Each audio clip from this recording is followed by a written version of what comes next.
지중해. 고대부터 이곳은 아시아, 아프리카, 유럽을 직접적으로 연결하는 지구상에서 가장 전략적으로 중요한 해역 중 하나였습니다. 이름이 모든 것을 말해줍니다. 라틴어로 땅의 한가운데 있는 바다라는 뜻입니다.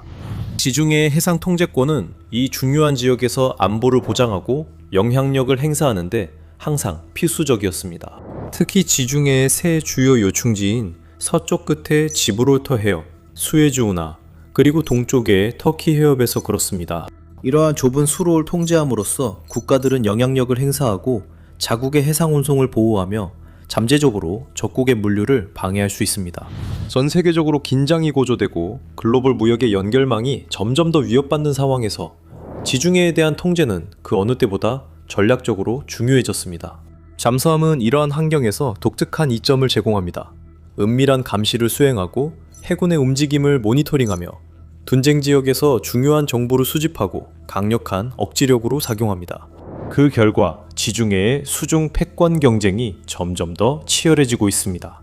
그럼 이제 바다에서 운영 중인 다양한 잠수함 전력에 대해 좀 더 자세히 살펴보고 이들이 어떻게 비교되는지, 그리고 오늘날과 미래에 이 지역의 힘의 균형에 어떤 영향을 미치는지 알아보겠습니다. 지중해 연안에는 21개의 주권 국가와 영국의 해외 영토인 지브롤터, 그리고 팔레스타인 해안 지역이 있습니다. 또한 이 국가들의 관할 하에 있는 섬이 바다에 약 2,000개에서 2,200개 정도 있습니다. 키프로스를 아시아 국가가 아닌 유럽 국가로 본다면 그중 12개 국가는 유럽 국가입니다. 프랑스, 스페인, 이탈리아, 그리스, 크로아티아, 슬로베니아, 보스니아 헤르체고비나, 몬테네그로, 알바니아, 몰타, 모나코, 그리고 키프로스입니다. 5개의 아프리카 국가도 이 바다를 공유하고 있는데 바로 모로코, 알제리, 튀니지, 이집트, 그리고 리비아입니다. 지중해 연안 국가를 마무리하는 5개의 아시아 국가는 터키, 이스라엘, 시리아, 레바논, 그리고 부분적으로만 인정받는 팔레스타인입니다. 이들 국가 중 팔레스타인과 보스니아 헤르체고비나를 제외한 모든 나라들은 활발한 해군을 유지하고 있습니다. 팔레스타인과 보스니아 헤르체고비나는 수십 년간 이스라엘의 소모전과 봉쇄로 인해 해군 전력이 사실상 무력화되었습니다. 여기에는 세계에서 가장 강력한 해군으로 평가받는 프랑스, 이탈리아, 터키 같은 주요 해군 전력뿐만 아니라 몬테네그로와 알바니아와 같은 국가들의 규모는 작지만 능력 있는 해군도 포함됩니다. 심지어 소국인 모나코조차도 해안 순찰과 보안을 위해 소규모 해군 부대를 운영하고 있습니다. 2026년에는 이들 국가 중 오직 8개국만이 자국 함대에 잠수함을 운용하고 있습니다. 중요하게도 곧 알게 되겠지만 이들 국가 중 최소 2쌍은 오랜 경쟁 관계에 있습니다. 만약 이들 사이에 실제로 충돌이 발생한다면 그들의 잠수함 함대가 전투의 결과에 중요한 역할을 하게 될 것입니다. 이들 국가 중에서 가장 강력한 잠수함 전력을 보유한 나라는 프랑스입니다. 프랑스만이 원자력 추진 공격 잠수함을 운용하고 있기 때문입니다. 다른 모든 국가는 디젤 전기 추진 또는 공기 독립 추진 AIP 잠수함만을 운용하고 있으며 오직 터키만이 미래에 원자력 추진 잠수함을 도입할 계획을 가지고 있습니다. 프랑스의 9척의 원자력 추진 잠수함은 프랑스를 해저 강국에 반열에 올려놓고 있습니다. 프랑스를 제외하면 미국, 러시아, 영국, 중국, 인도 이렇게 5나라만이 원자력 추진 잠수함을 운용하고 있습니다.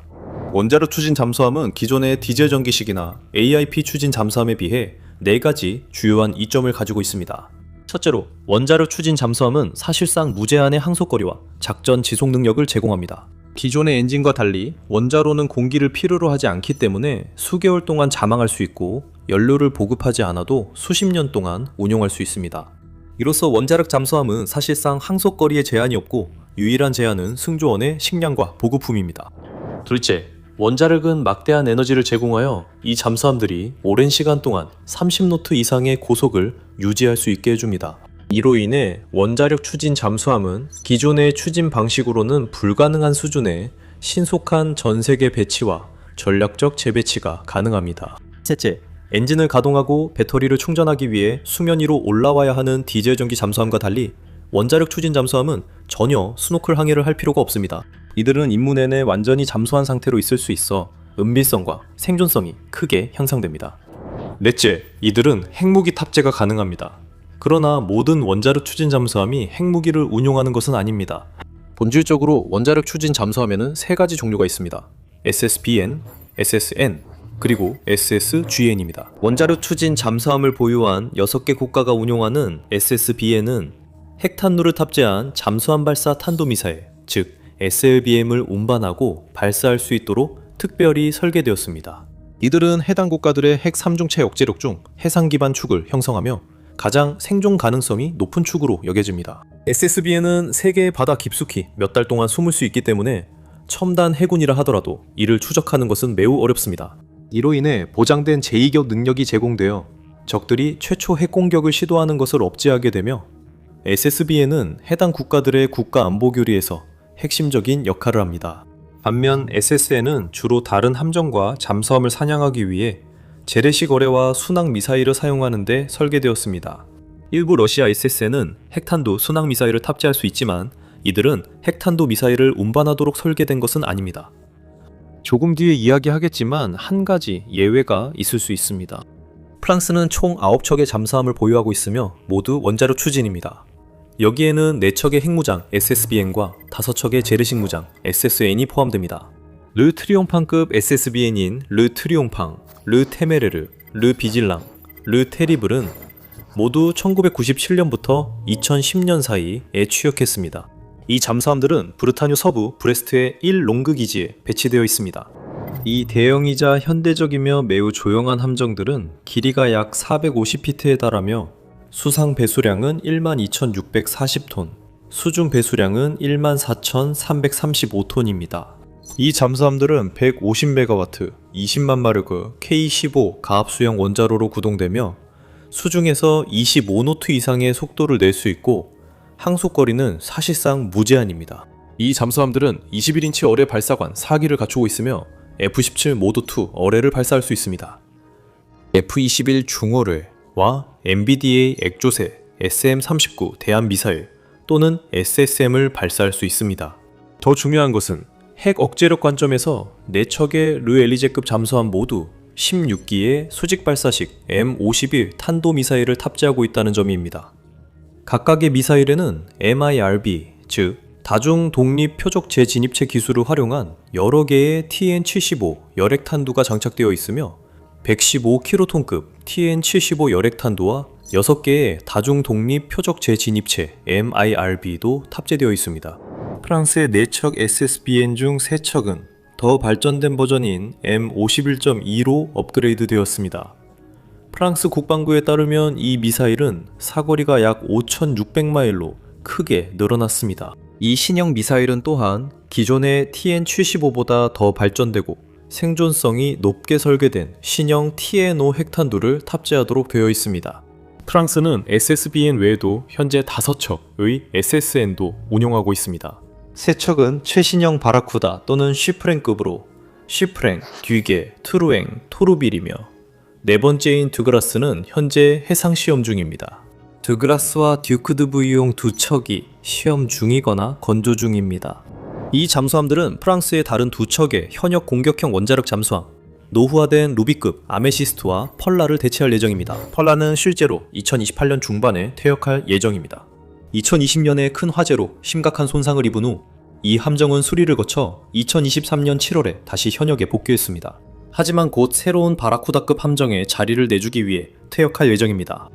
루비급 잠수함은 길이가 약 241.5피트이고 자망시 배수량은 2,600톤입니다. 이 잠수함들은 F-17 어뢰와 액조세 SM-39 대함미사일을 위한 4개의 어뢰 발사관을 갖추고 있습니다. 반면 새로운 바라쿠다급 잠수함은 훨씬 더 뛰어난 성능과 화력을 제공합니다. 이 잠수함들은 길이가 거의 325피트에 달할 정도로 더 길고 수중 배수량도 5,300톤으로 2배 이상 많습니다. 이 잠수함들은 4개의 어뢰 발사관을 통해 24개의 무기를 발사할 수 있으며 여기에는 MDCN 지상공격 순항미사일, F-21 어뢰 액조세 SM-39 대함미사일, 해상기뢰 등이 포함됩니다. 이 잠수함들은 특수부대 투입 시스템도 갖추고 있어 대함, 대잠, 지상공격, 정보수집, 특수부대 작전 등 다양한 임무를 수행할 수 있을 만큼 다재다능합니다.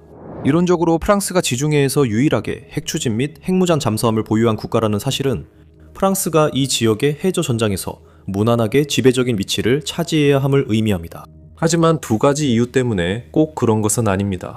첫째로, 한 가지 주목할 만한 예외를 제외하면 지중해에서 잠수함을 운용하는 다른 모든 국가들은 주로 지역적이고 국지적인 초점을 가지고 있습니다. 터키는 부키프로스, 카타르, 소말리아에 기지를 두고 있어서 더 넓은 지정학적 영향력을 가지고 있습니다.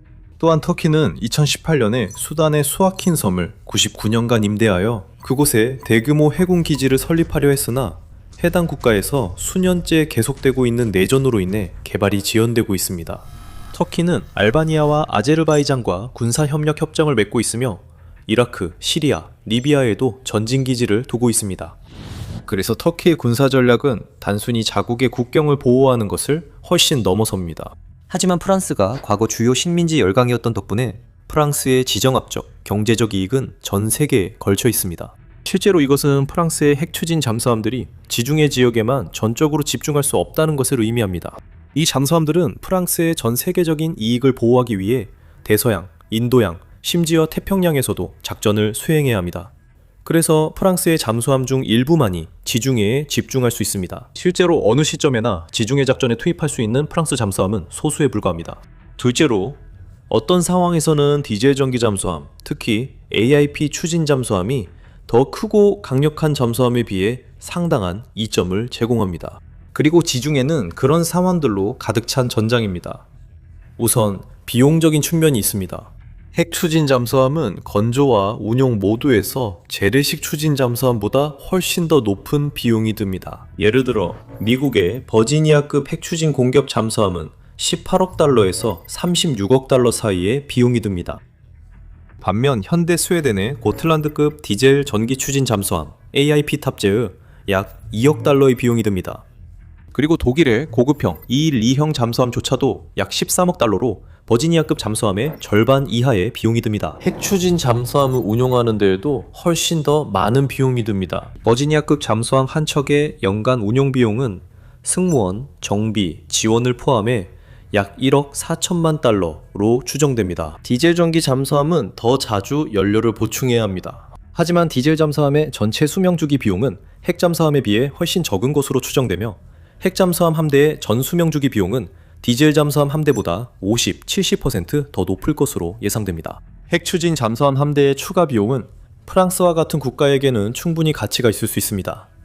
핵 추진 잠수함이 제공하는 원양 작전의 이점은 더 저렴한 디젤 전기나 AIP 추진 잠수함으로는 따라갈 수 없기 때문입니다.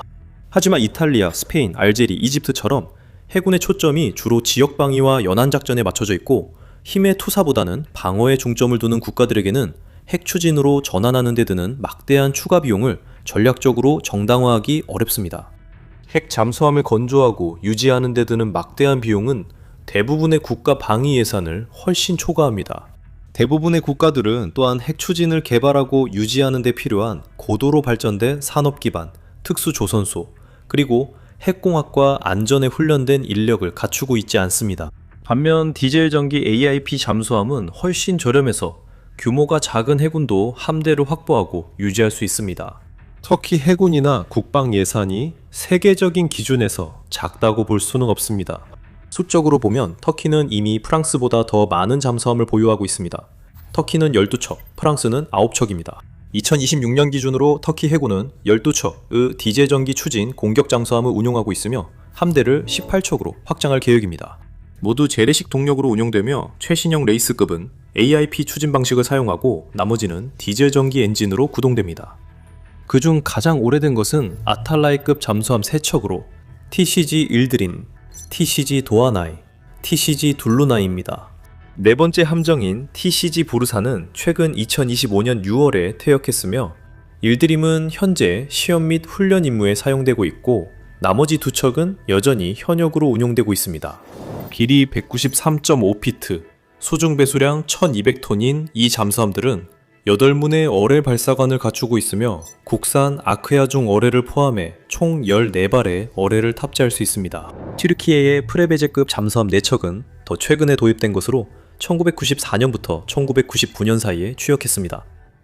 TCG 프레베제, TCG 사카르야, TCG 18마르트, TCG 아나파탈라르는 아탈라이급보다 약간 더 길이 200.1피트로 길며 수중 배수량은 1586톤이고 역시 8문의 어뢰 발사관에 14발의 어뢰를 탑재할 수 있습니다. 구형 아탈라이급 타입 209-1200형 잠수함과 달리 이들은 더 큰 독일산 타입 209-1400형 설계를 기반으로 했으며 튀르키예에서 건조되었습니다. 더 최근에는 4척의 구루급 함정, 즉 TCG 구루, TCG 차나칼레, TCG 브라크레이스, TCG 비 이나누가 있습니다. 2003년부터 2007년 사이에 취역한 이 잠수함들은 튀르키예에서 건조된 독일산 타입 209 T2 1400 설계의 개량형입니다. 이 잠수함들은 프레베제급과 마찬가지로 200.1피트의 길이와 8개의 어뢰 발사관을 가지고 있지만 수중 배수량은 약간 더 높아 1586톤입니다. 튀르키예 잠수함 함대의 현재 기함은 2024년에 취역한 신형 레이스급의 첫 번째 함정인 TCG 피리 레이스입니다. 레이스급 잠수함 5척이 현재 건조 중이거나 주문되어 있어 함대의 규모와 전력이 크게 확장될 예정입니다.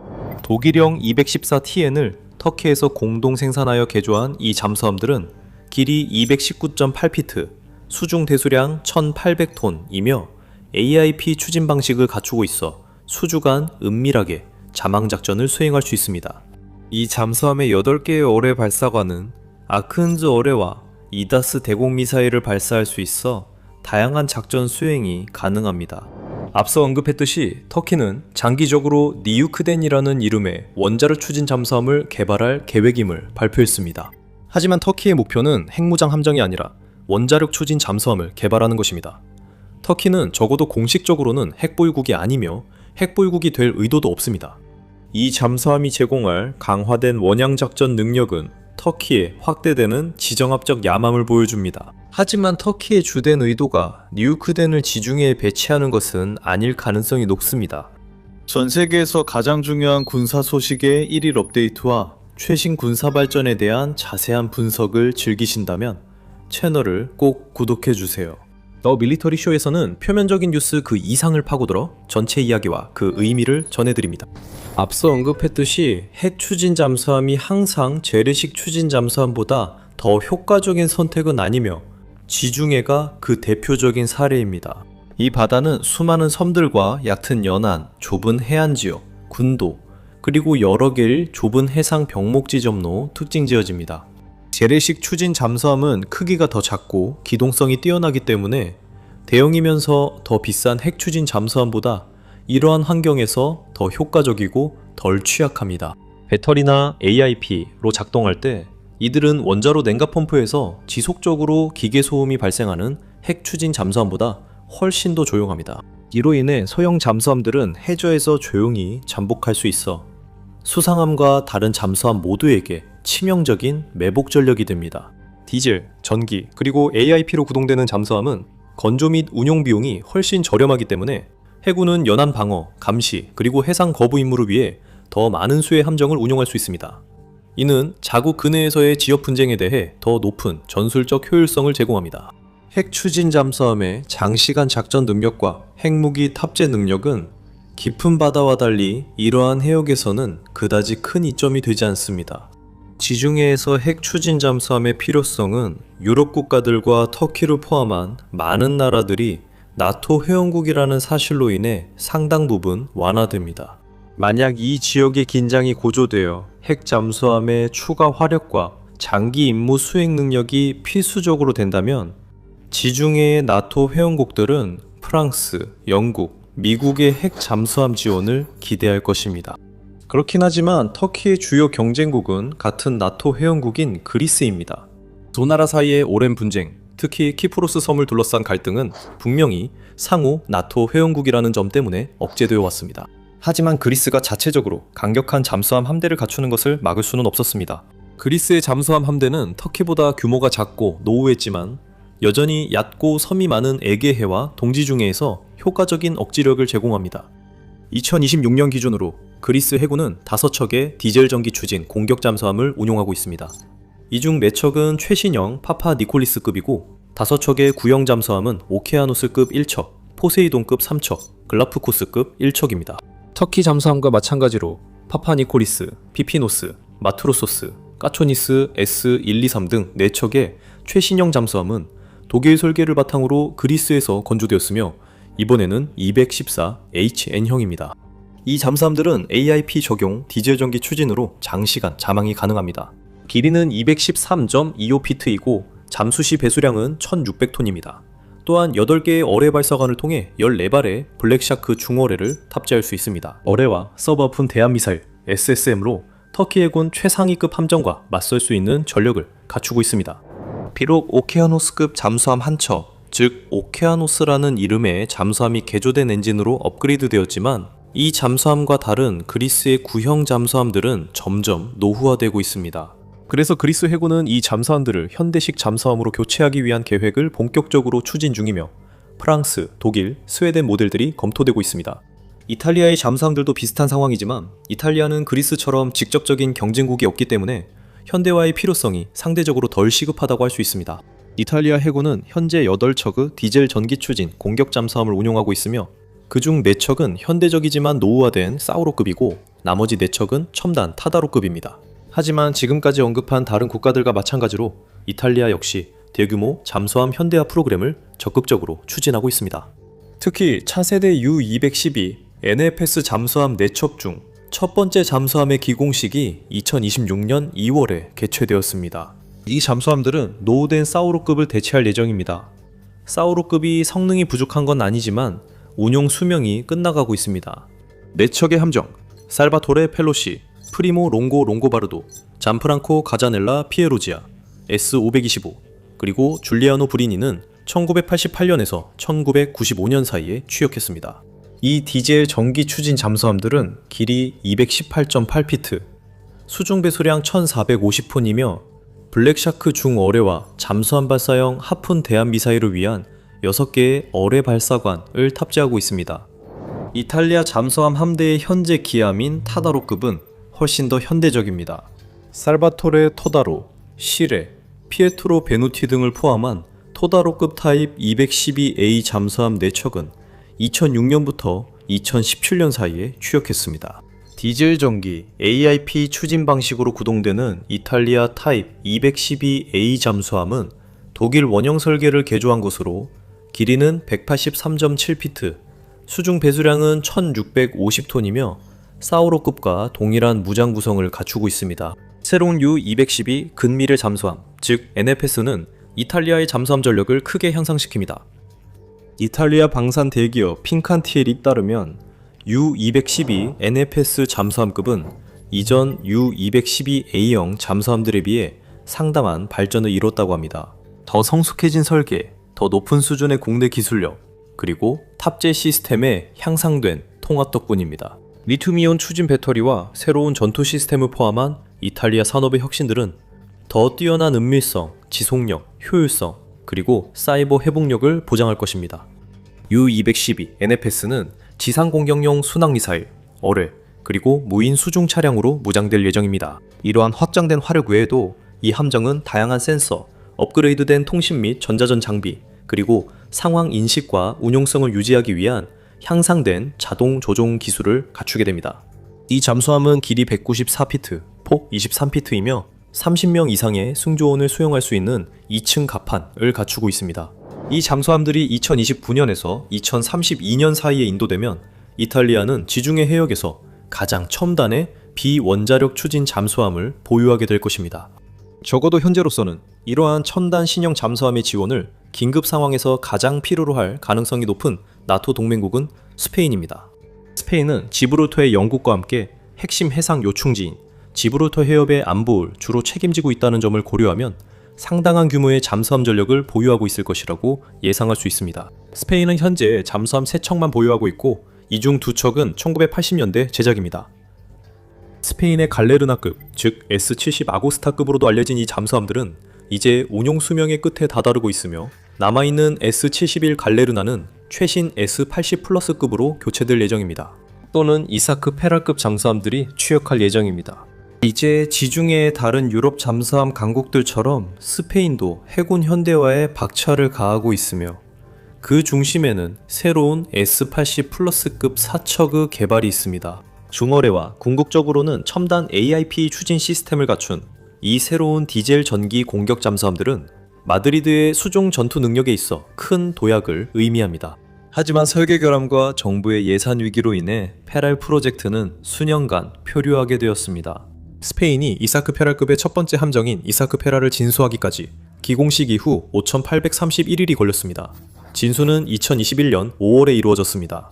2급의 두 번째 잠수함인 S-82 나르시소 몬트리올은 2025년 말에 해상 시험을 시작했습니다. 그리고 총 6척, 이 주문된 현재의 다음 두 척, 코스메 가르시아와 마테오 가르시아 데 로스레에스는 각각 2010년과 2011년에 기공되었으며 취역 예정일은 각각 2028년과 2029년입니다.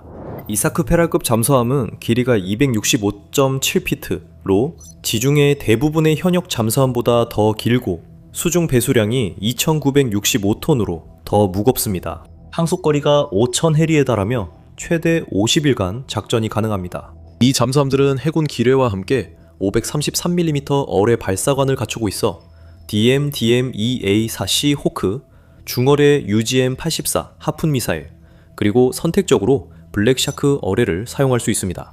이삭 페랄급 잠수함이 모두 실전 배치되면 스페인은 서부 지중해에서 이론상 가장 강력한 재래식 잠수함 전력을 보유하게 됩니다. 그때까지는 서부 지중해의 또 다른 잠수함 강국인 알제리가 현재 스페인에 비해 상당한 우위를 점하고 있습니다.